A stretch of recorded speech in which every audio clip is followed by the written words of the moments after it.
Now today let's learn a new grammatical topic called active and passive voice. Voice can be coined as active voice. It can be coined as passive voice. Now how shall we understand what is active and what is passive voice? It is very simple. If subject is very much important, the sentence is said to have active voice. If the sentence follows the pattern called subject, verb, object, it is called active. In the case of passive, if object is important, if the sentence follows the pattern called object, verb and subject, it is your passive construction. In case of passive construction, one more thing is to be understood is that if you found to be form or auxiliary plus third form, the pattern indicates it as a passive construction. Then definitely it is a passive construction only. In case of active or passive, object is very much important. You can say it is the heart of the topic. If the sentence is carrying object, then only it can be active. If it is carrying object, then only it can be a passive. That is very much important for the sentence. Now let us understand by examples. Let's say for example, if we have a sentence, he gave a book. So if we give title to each part of the sentence as we usually do, he is subject, gave is verb, a book is a object, is an object. Now this, as it is following the pattern SVO, this will be considered or coined as active voice. Whereas if we'll convert this into passive, a book was given by him. So if you just check the sentence pattern, it is object to be plus V3 and here it is your subject.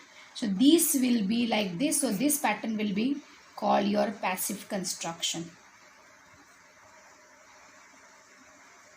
So if you just check it out, here also you can see the presence of object. In this, though it is active, you can see the presence of object. Again, if this is passive, still you can see the presence of object. So in both the cases, object is very much important. And in contrast to this, you can see the simple sentence, he gave away. Now in this sentence, he is a subject, gave is a verb and away is an adverb. You cannot see the presence of object. So this is just a simple sentence. It cannot be classified as active or passive. So in short, if you want to classify a sentence into active or passive, you need to have object in the sentence. Now let us understand the SVO pattern. What is meant by S? S stands for subject. Now what is subject? Subject is doer of the action. Right now I am writing. So I am the doer of the action. Right now I am explaining. So I am the doer of the action. The one who does some work, that is called doer of the action, and grammatically it is considered as subject. Now move back to verb. We all know verb matlab a kind of action verb or a kind of to be form. That is a kind of verb. But here we need a kind of action verb. Next we have got O. O stands for object. Object is a kind of recipient of action. So right now if I say I am writing a letter, so doer of the action will be I, and a letter which is recipient of my writing action will become my object. Right. So now we know meaningfully what is called subject. The one who does some work, that is called subject. What's called object. The one who receives the action, that is the recipient of the action, will be considered as the object. But how should we find out it structurally? So it's very simple. Verb is very important in this process. You need to ask a question with who to the verb, and whatever answer you are getting, that is your subject. So let's say for example, if I say I'm writing a letter, you have to ask a question with who to the verb called write, and whatever answer you are getting, that will be your subject. So if the question is or sentence is I am writing a letter, then I'm asking a question, who is writing a letter? The answer is I. So I will be considered as your subject. Next we have to find out object. Now in case of object, we have got two kinds of object. It can be a direct object, it can be a kind of indirect object, and both have got different questions. In case of direct object, we'll be asking question using the WH what. In case of indirect object, we'll be asking question using the WH whom. So if we want to find out direct object, let us ask question to verb using the WH what, and whatever answer we are getting, that is called our direct object. So in the last sentence, as we saw, he gave a book. What he gave? A book. So book was our direct object, right? If we have a sentence, I write him a letter. So in that case, if I ask a question with WH call whom to the verb, and whatever answer I am getting, that will be considered as my indirect object. Previously, we have understood what is called subject, verb and object, especially what is called direct object and indirect object using WH what and whom respectively. Now let us understand both the terms in case of the place of reception. See, if in a sentence a noun is the first recipient, which is generally a phrase or non-living thing, will be considered as your direct object. If a noun is the second recipient, it is generally a living being, person or animal, and that will be considered as your indirect object. Now let us understand this using a few sentences. We have a sentence, he opens a door. Now let us try to find out using WH. How should we do that? Let us first use who. So we'll ask a question using the WH who to the verb called opens. Who opens a door? We'll get the answer as he. So this he will be considered as your subject. We have got our subject using WH who. That is the first thing. Second, let us find out our object. We need to ask question using WH. First, it is what. So let's ask a question. What he opens? He opens a door. So this will be your direct object. We don't have any indirect object in this sentence. Let us have the second sentence as he writes me a letter. Now in this sentence, writes is your verb. So let us ask first question using WH who. Who writes me a letter? The answer is he. So this is our subject. Now our second question is what. What he writes? Answer is the letter. So this is our direct object. Now third question will be whom he writes a letter. The answer is me. So this will be our indirect object. I hope your SVO pattern is clear. How to find out subject, verb, direct object and indirect object is clear. Again, if we want to find out subject, we have to use WH who. If we want to find out direct object, we have to use WH what. If we need to find out indirect object, we have to use WH whom. That much is clear. Now let us understand the same meaningfully like in case of recipient. Let us try to understand if somebody is writing a letter. So writing will first affect to the piece of paper. So this letter will be your first recipient. So this will be called your direct object according to that definition. Second is, if we just check it out, he writes a letter to whom? That is me. So that is our indirect object. But in case this is our second recipient, writing affects first on letter. So that is your first recipient. And later reading will affect on me. So this is our second recipient. So this will become your indirect object. So this is how we have to understand what is called SVO. So let us solve few more sentences together in order to understand what is called subject, verb and object and how to find them out. So this is our first sentence. He waters the plant. We have got our action, that is waters. So this will become your verb. Now ask it first question, that is who waters the plant? The answer will be he. So he will be our subject. Next question will be what he waters. He waters the plants. So this will be our direct object. We don't have any indirect object over here because here we have segmented each and every part of the sentence. Now next sentence. Shruti got a gift. We have got verb called got. So we'll ask a question using WH who. Who got a gift? The answer is Shruti. So Shruti will be our subject. Second question will be, what Shruti got? Shruti got a gift. We have got the answer using WH what. So this is our direct object. Next is, he gave me a book. Our verb is gave. Now let us ask question using WH who. Who gave me a book? So answer is he. So definitely he is our subject. Next question using what. He gave me what? A book.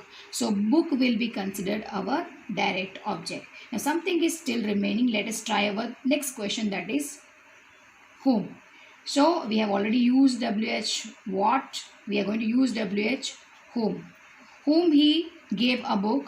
So that is me. Here one more thing we can understand. He gave something, that is a book. So giving is acting upon, or giving is affecting first on the book. So this is our first recipient. So it is our direct object. And he is giving a book to me. And so me is the second recipient. So in that case it will become your indirect object. Next is Manav will write on an article. So here it is will write will be your verb. If we ask question using WH who will write an article, the answer is Manav. So Manav is our subject. Will write what? Manav will write what? An article. So that will become your direct object. Again we are missing our indirect object over here. Let's have a last sentence, that is she can solve that sum. Can solve is your verb, which is an auxiliary to. So again we'll ask a question, who can solve that sum? The answer is she. So this is our subject. One more question using what. What she can solve that sum. So that is our direct object. Now I guess it is clear how to find out SVO. What is your SVO? Before we proceed to our actual transformation of active to passive, let's add a few more basics to our learning. As we can see in a graph itself, let us learn to be forms.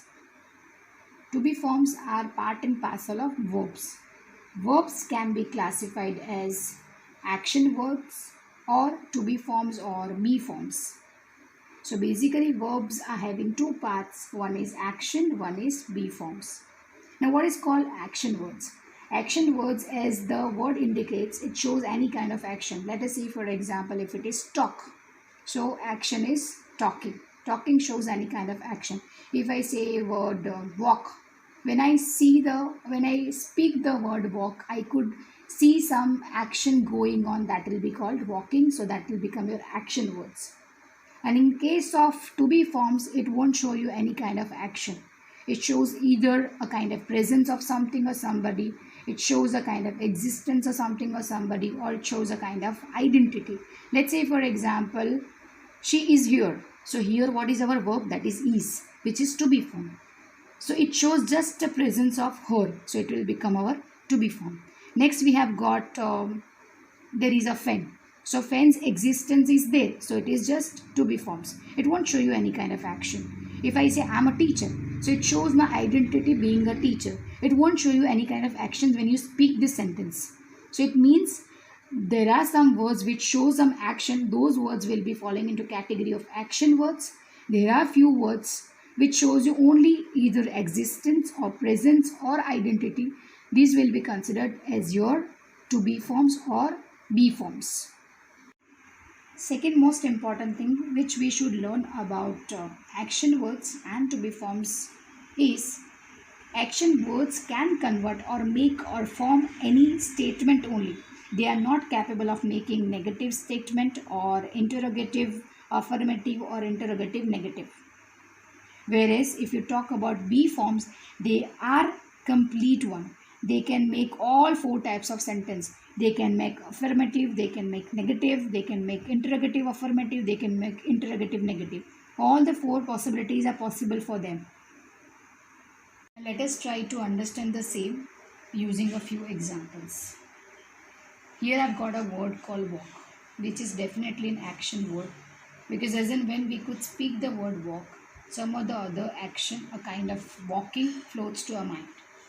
Here I've tried to frame various sentence patterns using an action word.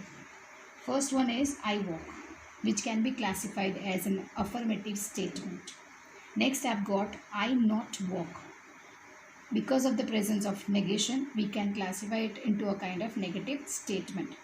Third one is walk I, which can be classified as affirmative interrogation. Fourth one is walk I not. We can entitle it as a kind of negative interrogation. But if we just check it out closely, we can definitely say the first one, I walk, seems perfect, and the rest, that is number 2, 3, and 4, it seems incorrect grammatically, because it cannot be correct without the use of helping verb. If we want to make a negative statement, we want to make a kind of affirmative interrogation or negative interrogation, we need to take help of helping verb along with the main verb. Main verb, which is an action verb, alone can never make a kind of negation or affirmative interrogation or negative interrogation. It's not possible. Whereas, in contrast to this, if we check this out with the terms of to be forms or be forms, it is very well possible. Let's take an example using any of the to be forms. Let me take the first one, that is am. If I frame a sentence, I am, which is a affirmative statement, it's correct.